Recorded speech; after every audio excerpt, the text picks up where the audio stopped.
हमारे साथ मौजूद है जाहिद महमूद साहब, मेजर जनरल रिटायर्ड दिफाई तजज़ियाकार हैं। जाहिद साहब, बहुत बहुत शुक्रिया वक्त देने के लिए। जंग बंदी हो गई और पाकिस्तान तो उसको सेलिब्रेट कर रहा है, क्योंकि पाकिस्तान का तो पहले दिन से मौक़िफ़ था, हम जंग नहीं चाहते, हम बातचीत से मसले को हल करना चाहते हैं। फिर जंग का आगाज़ जब उन्होंने किया तब भी हमने कहा डी एस्केलेट के लिए हम तैयार हैं, जवाबी कार्रवाई हमने ज़रूर की।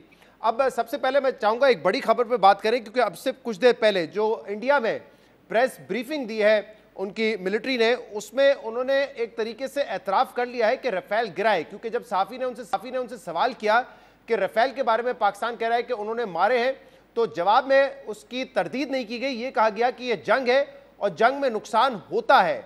तो यानी कि एडमिशन ही है, क्योंकि पहले इंटरनेशनल मीडिया तो कह रहा था कि राफेल गिरे हैं, अब इंडिया ने भी तस्लीम कर लिया है। जी बिल्कुल, thank you very much Shahzad for the invite. देखिए, दिस इज 21st सेंचुरी।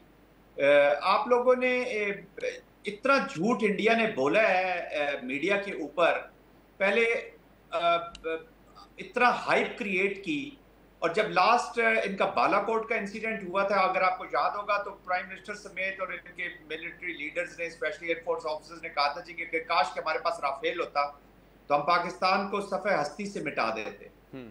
तो बाकी पाकिस्तान का रिस्पांस के बाद ऑफ कोर्स उनको 21वीं सदी से अब यू कांट हाइड थिंग्स जी, टेल नंबर्स आ गए हैं, फ्रांस खुद शर्मिंदा हुआ है, उनके बिजनेस को आपने तबाह कर दिया है, चाइनीज सेलिब्रेट कर रहे हैं, वेस्ट इसको देख रहा है।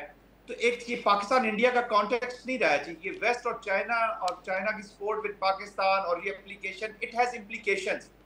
आपने पहले 30 मिनट के अंदर अंदर जो आपने अपनी डिफेंसिव मनूवर किए शहजाद साहब, आपने एक अपोनेंट मिलिट्री के एयरफोर्स को आउट ऑफ बैटल करके एम्बैरस कर दिया।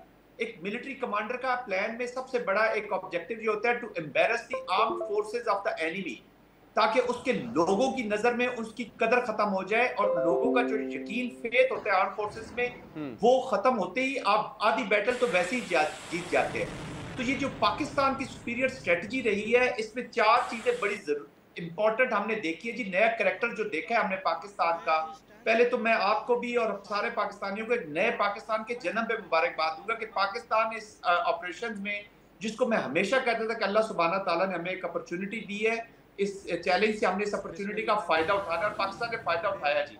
इसमें आपने डिफेंस की है, इसमें आपने डिफेंस की है, इसमें आपने पोटेंशियल अपना शो किया है और अनबाउंडेड रिजॉल्व दिखाया है जी। तो ये 4 चीजें, डिफेंस, पोटेंशियल और रिजॉल्व ऑफ द नेशन, तो आप एक इस वक्त मैप पे दुनिया के जिस तरीके से आए हैं उसको अनबिलीवेबल, इस तरह बड़ा दुख बर्दाश्त करना इज नॉट पॉसिबल। अभी ये जो राफेल 1 गिरा है, 2 गिरे हैं, 3 गिरे हैं, हम 3 क्लेम कर रहे हैं, 2 का तो कंफर्मेशन वहां से हो रही है। It is not the number जी। देखिए ना, हम तो पहले भी जब लॉक किए थे बालाकोट में भी तो ज्यादा गिरा सकते थे, इस तरह 10 से 12 के करीब हम गिरा सकते थे, लेकिन हमने रिस्ट्रेंट इसलिए शो किया कि रिजॉल्व था कि हम एंड तक लॉजिकल। और आप दुरुस्त करें कि जो यूएस की तरफ से भी 2 का तो ऑलमोस्ट कंफर्मेशन उनकी तरफ से भी आ गई, लेकिन मैं एक अहम इशू पे बात करना चाह रहा हूं। शायद आपने सीएनएन की वो रिपोर्ट देखी हो जिसमें बताया गया था कि जुम्मे के दिन जो वाइस प्रेसिडेंट है अमेरिका के, जेडी वेंस, उन्होंने राब्ता किया मोदी से 1 नहीं 2 मरतबा, क्योंकि उनको कोई इंटेलिजेंस मिली थी कि ओवर द वीकेंड शायद मामला बहुत ज़्यादा एस्केलेट हो जाएगा।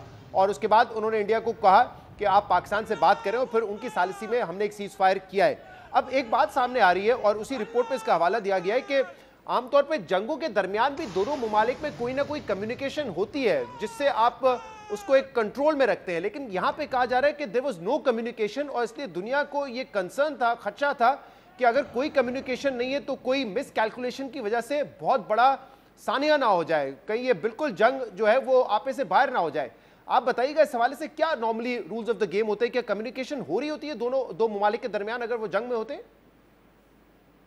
देखिए बिल्कुल, देखिए जंग की कम्युनिकेशन के बीच में तो खैर इस तरह कम्युनिकेशन, डायरेक्ट कम्युनिकेशन कभी भी नहीं हुआ, बट आपके फ्रेंड्स, आपके फ्रेंडली कंट्रीज ये मॉनिटर कर रहे होते हैं जी। और जंग से पहले आपका पोटेंशियल पता होता है एनिमी का कि वो जंग को किधर ले जाना चाह रहा है, कैसे ले जाएगा, कैसे अनफोल्ड करेगा, आपने पूरा वॉर गेम किया होता है।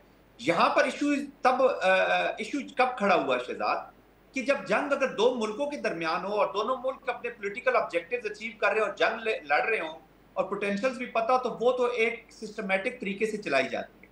यहाँ पर पाकिस्तान की जंग एक माइंडसेट के साथ है जो पॉलिटिकल पर्सनल ऑब्जेक्टिव्स या अपनी पार्टी के या जो बीजेपी के आरएसएस के ऑब्जेक्टिव्स है उनको अचीव करना चाहता है, वो भारत इंडिया के ऑब्जेक्टिव्स को अचीव नहीं करना चाहता। वो डीप स्टेट की एप्लीकेशन करके पहले रॉ को अपने नीचे अंडर कमांड करता है, फिर अब वो मिलिट्री को करना चाहते हैं। अब military, India is a big country Shahzad, let us confess, वहां पे सोचने वाले लोग भी मौजूद हैं, अच्छे लोग भी, सेन माइंड भी। वो पाकिस्तान की मिलिट्री को, पाकिस्तान के मिलिट्री कैरेक्टर को और पाकिस्तान की अप्रोच को, रिस्पांस को इंडियन कॉन्टेक्स्ट में बहुत अच्छी तरह जानते हैं।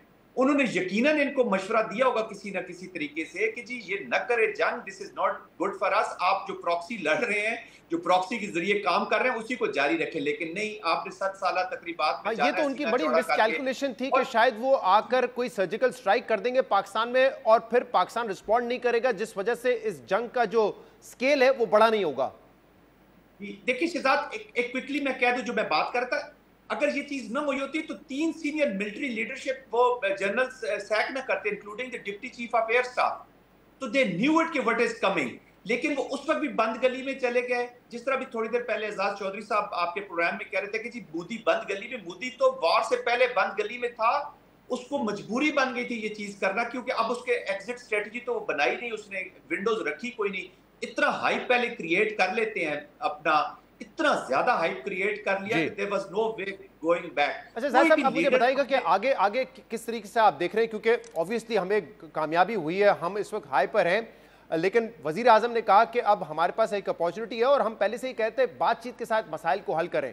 तो आपको लग रहा है कि जो सिविलियन क़यादत की सोच है हमारी मिलिट्री की, इस कामयाबी के बाद भी ये सोच होगी कि हमें जंग के जरिए मसला हल नहीं करना, बातचीत के जरिए करना है, क्योंकि माजी में हमने देखा है सिविलियन और मिलिट्री क़यादत हमेशा एक पेज पर नहीं रही है। अब आपको लगता है कि दोनों एक पेज पर हैं? मेरे ख्याल में शहजाद, दिस इज पाकिस्तान अल्हम्दुलिल्लाह, अल्हम्दुलिल्लाह as a nation and as a state. मैंने आपको एक मुबारकबाद दी ऐसी प्रोग्राम में शहजाद, वो क्या है कि नए पाकिस्तान का जन्म आपको मुबारक हो। So this is what aspiration of people आपने देख ली, रिजॉल्व देख लिया। पाकिस्तान की अवाम आपको माफ ना करती अगर ये रिस्पॉन्स ना जाता, किसी को भी माफ ना करती। अब पाकिस्तान की अवाम की उमंगों पे बेस करके आपने अपना एक्शन किया है, जो पॉलिटिकल विल भी आपके उसके बीच में शामिल है, और military is subservient to the political will and political objectives. इस वक्त पाकिस्तान के जो ऑब्जेक्टिव्स है, अगर कोई भी पॉलिटिकल लीडर या मिलिट्री लीडर उसको नहीं अचीव करेगा एनर्जी के साथ, तो उसका सारा किया धरा हमारा फारिग हो जाएगा जी। तो इट इज नॉट पॉसिबल। अल्हम्दुलिल्लाह, I think we are on at one page, और हमारी तमाम लीडरशिप को, मैं ये नहीं कह रहा कि गवर्नमेंट की बात कर रहा हूँ, तमाम पॉलिटिकल लीडरशिप चाहे अपोजिशन में चाहे जिधर भी है, सिनर्जी के साथ इंडियन कॉन्टेक्स्ट में, उसकी वजह ये है कि ये एक इवेंट ओवर हुआ है Shahzad, war is still on, event has gone ना, वॉर तो ऑन है, तो वॉर तो लॉजिकल एंड तक आपने ले जानी है। कश्मीर पड़ा हुआ है, कश्मीर को आपने टेबल के ऊपर बातचीत के जरिए, प्रायोरिटी 1 तो यही है, फिर पानी का भी उन्होंने इशू खड़ा कर दिया है। तो वॉर इज ऑन, जब तक नेशनल कोहेजन के साथ हम आगे नहीं जाएंगे, हम कहीं भी नहीं जा रहे। और अल्हम्दुलिल्लाह this environment is there. I think we will have to rise and come up to the stature of Pakistan, जहां पे आज खड़ा है। आपको अब इंटरनेशनल कम्युनिटी अभी आपको कभी इग्नोर नहीं करेगी। There is no space for war between India and Pakistan, ये इंडिया को आप समझ लेना चाहिए। बहुत बहुत शुक्रिया।